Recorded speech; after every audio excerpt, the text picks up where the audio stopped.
Anyone else sick of hearing about how good the Bears are going to be this year? We got to talk about this. You are Locked On Lions, your daily Detroit Lions podcast. Part of the Locked On Podcast Network, your team every day.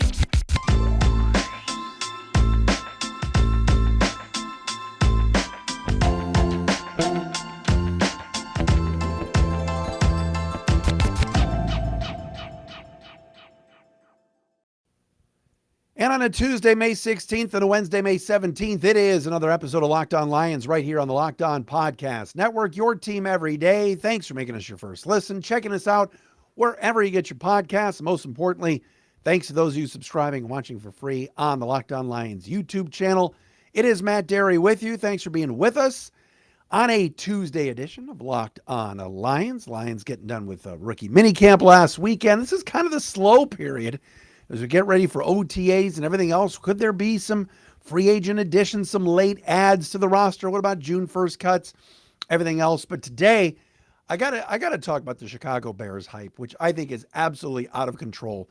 The amount of tweets I've been getting at Dery Speaks, the amount of folks coming up to me saying, Chicago and Justin Fields.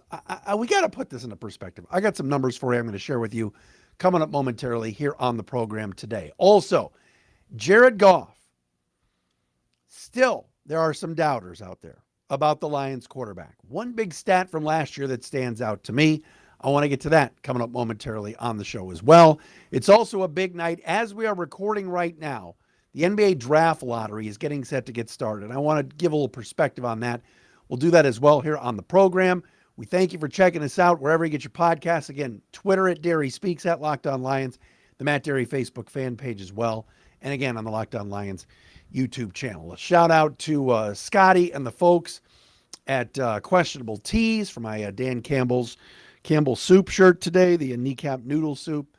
We appreciate our friends at Questionable Teas, TEEZ.com as well, for supplying us with some Lions gear that we wear once in a while on the program. All right, so the executive producer, my guy Nathan Litke, a P1, an everydayer, listens to the podcast every day. Shout out to our everydayers out there. He sent me something on Twitter today that I can't even believe. And it's just the tip of the iceberg. It's like I get these every day. Bears analyst on Twitter, Nathan sent this to me today. It said, the speed of Chris Johnson, the elusiveness of Barry Sanders, the trucking of Marshawn Lynch, the vision of Emmitt Smith, put it all together and who do you get? Khalil Herbert. Make it stop. Khalil Herbert's, he's got wheels. He's a good player. He's a solid number 2 back in the NFL. He's probably going to be number 1 now that David Montgomery has left the Bears to join the Lions. But I get these every day from people. So we got people on Twitter, and look, I know it's not just the judge of Twitter, but you know what I'm saying. Social media, everything else, comparing Khalil Herbert, the Bears running back, to Barry Sanders. All right. Every day I'm hearing about Justin Fields. I saw another article the other day. I think it was Sporting News or Bleacher Report, where they were ranking the NFC quarterbacks. And it was Jalen Hurts and Justin Fields. What? Stop. Dak Prescott is better than Justin Fields. Jared Goff is better than Justin Fields. Look, you might not like Jared Goff. All right, you may think a system quarterback, Ben Johnson made him what he is, blah. Jared Goff has played in a Super Bowl. Kirk Cousins is better than Justin Fields. Should I keep going? Geno Smith, I'm sorry, is better than Justin Fields. Geno Smith took the Seahawks to the playoffs last year. He can throw a forward pass. He can throw. What has Justin Fields shown other than a few 100-yard rushing games? He has not thrown for 300 yards in a game. Yeah. His Bears last year won 3 games. Why are we Oh, the Bears signed all these linebackers. Tremaine Edmonds is coming from Buffalo. Look up. I saw something the other day. The Bears defense could be shades of the fearsome foursome, shades of the Super Bowl shuffle. What? Super Bowl shuffle team? With Richard Dent, Fridge Perry, Mike Singletary, Dave Duerson? Are you out of your mind? Gary Fensick? I'm tired of hearing about the Bears. The Bears stink, and they still stink. Did they make some shrewd moves this offseason? Yes. Did they trade out of the number one pick and get DJ Moore and a bevy of picks from Carolina? You bet they did. Did they draft well with Darnell Wright and a few others? Yes. But I don't want to hear about the Chicago Bears being some force in the NFC North. Saying that Justin Fields is a top 5 quarterback in the league, or at least in the conference, is a farce. Comparing Khalil Herbert to Barry Sanders is wrong on many levels. Let's do a little history lesson, shall we, on the vaunted Chicago Bears, who, by the way, last year got swept by the Lions. Even Jeff Okudah got a pick 6 against Justin Fields. Do you remember week 17 last year when the Lions lambasted, pimp slapped, DDT'd the Bears?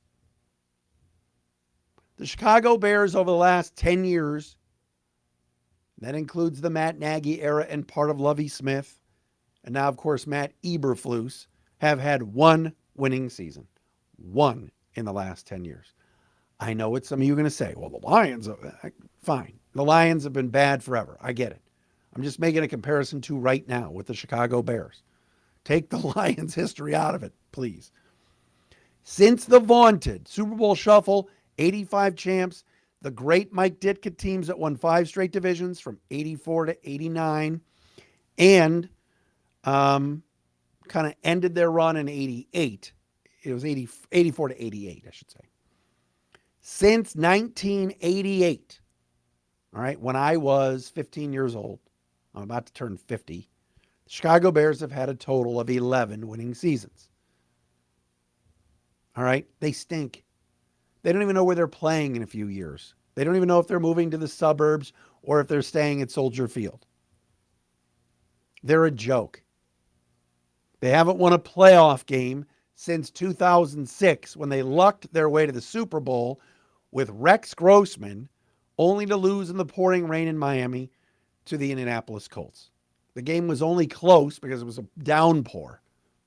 Peyton Manning and that Colts offense didn't do much, still won the game. They've won they've won 0 playoff games since 2006. Now, I'm well aware the Detroit Lions haven't won a playoff game. They've won 1 playoff game, 1991, since 1957. I get it, okay? I'm just telling you, we need to pump the brakes on the Bears. I like DJ Moore. I like Darnell Mooney. I think their tight ends are good with Cole Kmet. They've improved the offensive line. They've improved the defensive line. They drafted a bunch of defensive linemen. They overspent on linebackers. They are years away. They're not even sure about their own quarterback. All right? They think Justin Fields is the guy, but they don't know. Justin Fields can really run the rock. All right? We saw it in Chicago. He nearly single-handedly beat the Lions with his legs. But come the fourth quarter, he couldn't complete a pass. Not when it counted. I'm not sold on him. So this hype about, oh, it's a 2-team race in the division, Lions and Bears. I'm like, Bears? No. Not happening. I'll still take Green Bay and Minnesota over Chicago right now. I will. I don't get it. All right, that's my Bears slander for the minute here, because I'm stunned at all this Bears hype. Khalil Herbert, second coming, of Barry Sanders. Sorry about the hiccups there. I just had a little Green Lantern pizza. Shout out to my guy Al and the folks at Green Lantern. Coming up next, Jared Goff, folks. Keep bashing him. I have a stat that you cannot argue with from last year that I didn't even realize. And I saw it today. I'm like, I'm going to mention this on the show today. We'll do that coming up next. But first, we got to talk about FanDuel. No better place to get in on NBA playoff action and betting than FanDuel, America's #1 sportsbook. That's right, because right now FanDuel is giving new customers a no-sweat first bet up to $1,000. That's up to $1,000 back in bonus bets if your first bet doesn't win. Tonight, Nuggets host the Lakers. Let's go Denver. I'm all for the Nuggets. I want to see Jokic win a ring. Go to FanDuel.com/lockedon. Sign up today to claim your no-sweat first bet. You can bet on the basketball tonight. You can bet on baseball, whatever you want, the hockey playoffs. It's like Florida, Dallas, and no original 6 teams, no Canadian teams. But hey, thumbs up. Do it. Money line, point spreads, everything at FanDuel. Don't miss your chance at a no-sweat first bet up to $1,000 when you join FanDuel today. Just go to FanDuel.com/lockedon to sign up. Make every moment more with FanDuel.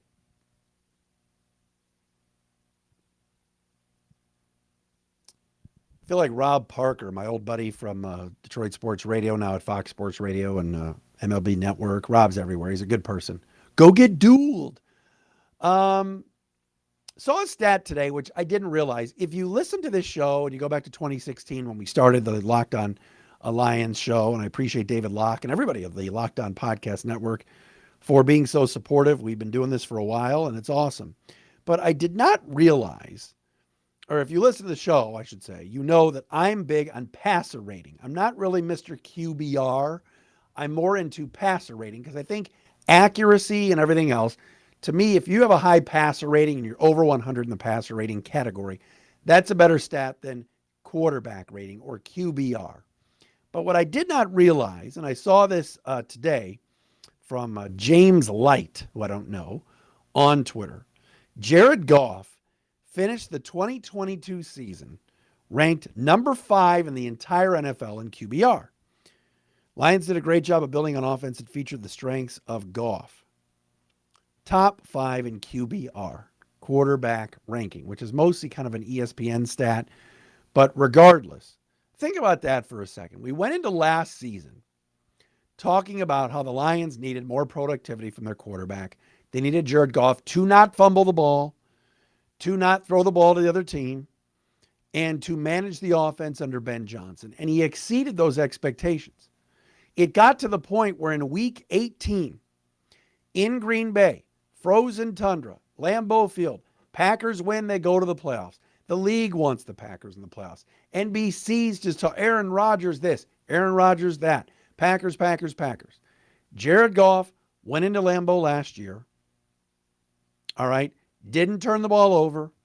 Hit a nice deep ball to Khalif Raymond. Led the Lions down the field at the end of the game to put the game away. And he finished in the top 5 in QBR in the entire league. All right. And no, Jared Goff is never going to be as beloved in this town as Matthew Stafford. He doesn't have the cachet. He doesn't have the big arm or anything else. But top 5 in quarterback rating is pretty damn good. And now the Lions have openly admitted and said, yes, we drafted Hendon Hooker in the 3rd round. But Dan Campbell said it last week, redshirt year. This is not some quarterback they're in to compete with number 16. Both Brad Holmes and Dan Campbell said to the media that they consulted with Jared Goff before making the selection of Hendon Hooker. So while everybody nationally still wants to replace Jared Goff, heck, anytime a quarterback hits the market, Vegas has betting odds about it. Oh, that guy's going to end up in Detroit. Remember the Lamar Jackson story? Remember Mike Florio at Pro Football Talk? I think the best place for Lamar Jackson is Detroit. Why? I'm no huge Jared Goff fan. I'm not telling you I think he's the second coming of Y.A. Tittle or Bobby Lane or Dan Fouts or anybody. I think Jared Goff is better than a game manager. I think he works very well with Ben Johnson. I think he's a really good captain. And I think for this offense, he's done a great job. He did a really good job last year. And QBR is one stat. We can go to passer rating where I think he finished 8th. He had a really good year. So can we stop with the discussion of replacing the quarterback? It's not going to happen this year. And if he has a kind of year that he had this season, he's going to get 2024 too. And I would think he would get a contract extension. You know, we look around the NFC North right now and we see Cousins, who can't win a big game for Minnesota, Justin Fields, who I just talked about, Jordan Love, and Jared Goff. We look around the entire NFC. Peter King had his NFC power rankings. Eagles, Niners, Lions, third. The Niners quarterback, we don't know who it is. Might be Brock Purdy, might be Trey Lance. We know the Eagles are set with Jalen Hurts. But then you got the Lions with Jared Goff. I'll take Jared Goff over any of the quarterbacks in the division, including Kirk Cousins. Jared Goff's won playoff games. Jared Goff's been to a Super Bowl. I think Kirk Cousins is good. All right. But when the chips are down in big games, he doesn't deliver. So that's a pretty cool number for Jared Goff. And you know, he's continuing to work out with his teammates and his receivers in the offseason, gathering guys, whether it's in California or here. And let's ride with him and see how this season goes. All right, a big night tonight in Detroit. As I record this, the lottery has not happened, but I want to make a comparison with the Lions and the Detroit Pistons. We'll do that coming up next. All right, final thing before we wrap up this Tuesday evening edition of Locked On Lions. NBA Draft Lottery is going on this evening. All right, so for those of you that are listening to the podcast, you'll already know the result of the lottery. And if the Pistons got Victor Wembanyama, who is the prize of the NBA Draft Lottery, who's the best player to come out of the lottery and out of the NBA draft since LeBron, and if the Pistons got him, it would be awesome. All right, but one of my crack research staffers texted me today and said, what would be bigger? If the Lions got Quinnen Williams, or if the Pistons were able to draft Victor Wembanyama and win the NBA Draft Lottery. Pistons, Rockets, and Spurs have the best chance to get him. Who knows what's going to happen? By the time you listen to this, we'll all know. I had to think about this, and the answer is the Pistons getting Victor. And I'll tell you why.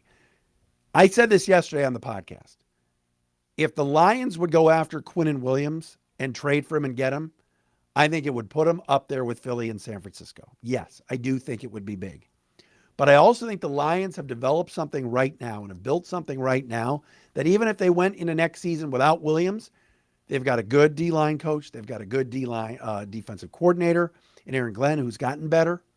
They just have it together where I think players like Josh Paschal, Aleem McNeil, and others can take that next step. Are any of them as good as Quinnen Williams? No.